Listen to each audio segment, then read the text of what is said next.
Hello students, how are you? Hope you all are doing well. So हमने history का chapter number 3 the Delhi सल्तनत ख़त्म कर लिया है. Now today I am going to start a new chapter of geography which is chapter number 3 our changing earth. तो इसमें हम पढ़ेंगे कि हमारी अर्थ जो है वो लगातार बदल रही है, क्या क्या इसमें चेंजेस होते रहते हैं उसके बारे में पढ़ेंगे. हम अर्थ की मूवमेंट्स के बारे में इस चैप्टर में पढ़ेंगे. बेसिकली सबसे पहले look at the world map carefully. नीचे आपको वर्ल्ड का मैप दिख रहा है, इसे ध्यान से देखें. You will probably observe that the shape of the continent have a familiar pattern. लगभग हर कॉन्टिनेंट की शेप लगभग एक जैसी है. The eastern coast of South America can probably fit into western coast of Africa. अगर आप देखें साउथ अमेरिका को देखें तो ये वाला हिस्सा जो है, साउथ अमेरिका का जो हिस्सा है, ये इस जगह पर आसानी से फिट हो सकता है. Similarly Australia can fit near the Indian land mass in the gap which is now filled up by bay of Bengal. इसी तरह से अगर आप ऑस्ट्रेलिया देखें तो ऑस्ट्रेलिया जो है वो इस पे फिट हो सकता है. What seems to emerge is that earlier all continent was cluster together as a super continent called Pangaea. इसका मतलब क्या है? इसका मतलब ये है कि जितने भी कॉन्टिनेंट्स हैं ये सभी कॉन्टिनेंट सबसे पहले शुरुआत में एक ही सिंगल कॉन्टिनेंट थे, सब एक साथ जुड़े हुए थे, जिसे सुपर कॉन्टिनेंट यानी कि पैंगिया कहा जाता था. Which is actually a Greek term. तो पैंगिया जो है it's a Greek term meaning all earth. इसका मतलब क्या होता है? Greek it means all earth. The theory of Pangaea was first propose by Alfred Wegener. सबसे पहले पैंगिया की थ्योरी एल्फ्रेड वेगनर ने दी थी. और जर्मन मेटोलॉजिस्ट एल्फ्रेड वेगनर कौन थे? He was a German meteorologist. He gave the theory of Pangaea in AD 1915. और 1915 में इन्होंने ये थ्योरी दी थी. The 7 continents which exist now have come in to their present shape over a period of millions of year as shown in the figure. जिन 7 continents को आप आज इन प्रेजेंट हम उनकी शेप में देख रहे हैं, वो मिलियंस ऑफ ईयर में पिछले कई करोड़ों सालों से उनकी मूवमेंट के बाद जो है आज की प्रेजेंट सिचुएशन देखने को मिलती है. यानी कि जो पहले सभी के सभी कॉन्टिनेंट एक साथ जुड़े हुए थे, सुपर कॉन्टिनेंट थे, पैंगिया थे, धीरे धीरे ये जो है अपनी जगह से हिलने लगे, एक दूसरे से अलग होने लगे और करोड़ों सालों के मूवमेंट के बाद आज इस प्रेजेंट पोजीशन में पहुँचे हैं. So first of all we will study about the earth movement. The crust of the earth is broken into a number of large and small plates known as lithospheric plates. जो अर्थ की crust है यानी कि जो upper part है अर्थ का, वो कई तरह की छोटी प्लेट्स में डिवाइडेड है, टूटा हुआ है.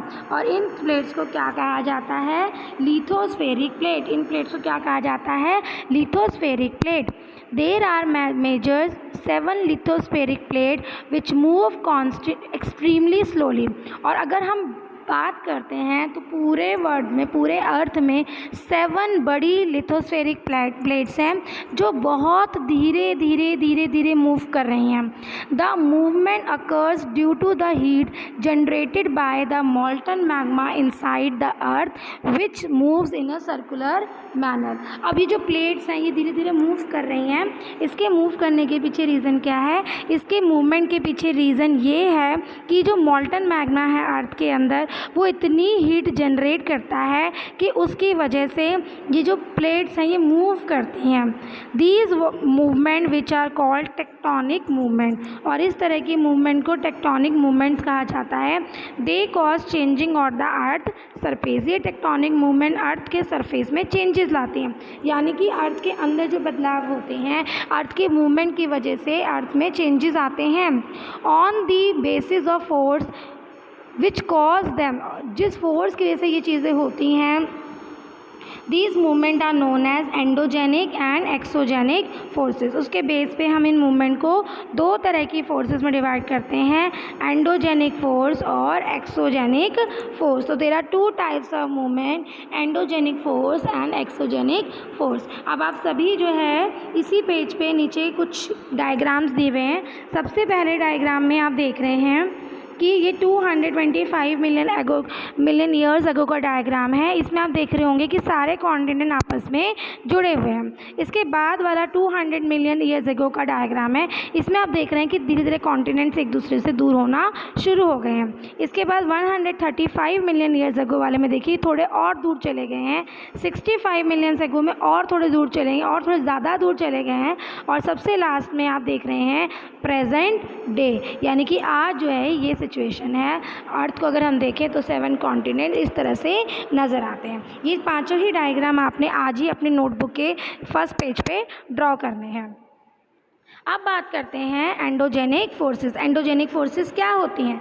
एंडोजेनिक फोर्सेस वो होती हैं जो अर्थ के अंदर से फोर्स लगती है, interior of the earth, that act in the interior of the earth leading to earthquakes, volcano eruption and landslide. जो अर्थ के अंदर से जो फोर्स निकलती है उन्हें एंडोजेनिक फोर्स कहते हैं। जैसे अर्थक्वेक है, ये फोर्स भी अर्थ के अंदर से आती है, वॉल्केनिक इरप्शन भी इंटीरियर में होते हैं, और लैंडस्लाइड भी जो होते हैं वो भी अंदरूनी जो फोर्स लगती है उसकी वजह से ही होते हैं, यानी जो फोर्स है वो अंदर से बाहर निकलती है।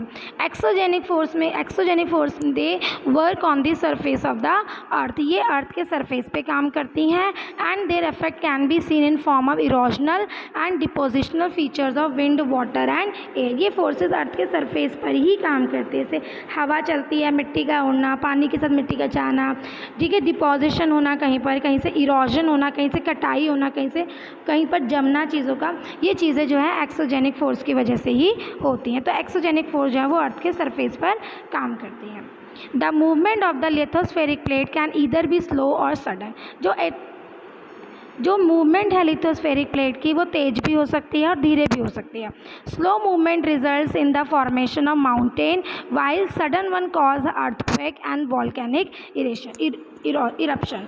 अगर ये मूवमेंट स्लो है तो इसकी वजह से पहाड़ बनते हैं धीरे धीरे करके। अगर ये मूवमेंट सडन होती हैं, बहुत तेज़ होती हैं, तो उसकी वजह से भूकंप आते हैं, वॉल्केनिक इरप्शन होता है।